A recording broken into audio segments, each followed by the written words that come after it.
So where does this all leave us? If you consider all of these trends together, we realize that we live in a world which is very different from the one that you would have experienced a decade ago.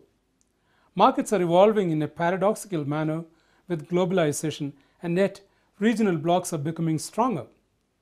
The Earth's ecosystem is stretched to the point of breaking.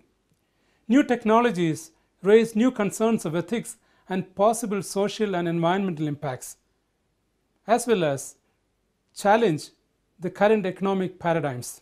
Society and politics are evolving in a manner that has strengthened civil society and pro-democracy movements, and the values of ethics, transparency, and corporate governance, etc., are gaining traction in today's world. In a way, we live in very interesting times, particularly for us academics.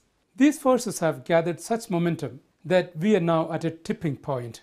We now live in a time where all of these factors need to be factored into our decision making. That's not easy because it requires us to develop a perspective which incorporates the views of ethics, sustainability, and markets and social values put together. So what kind of challenges are faced by the corporate managers of the 21st century? In other words, what is the connection between the chocolate, the monkey, and the phone? If you've seen the introductory video, you've heard about the chocolate and the phone. So what connects my friend the monkey to the chocolate and the phone? Let's talk about the chocolate first.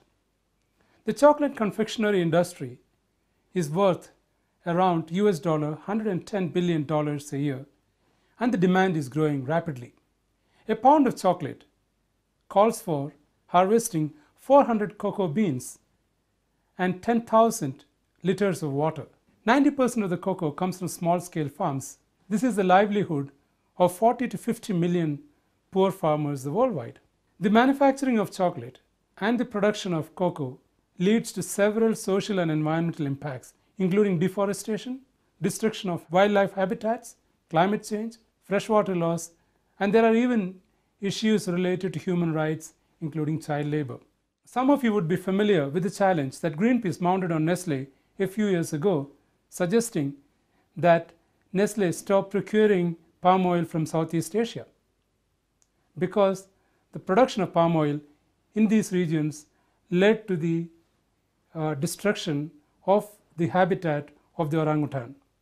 Between 1990 and 2010, nearly 3.5 million hectares of forest land was lost in Southeast Asia because of the intensive palm oil cultivation. This destroyed about 80% of the habitat of the orangutan.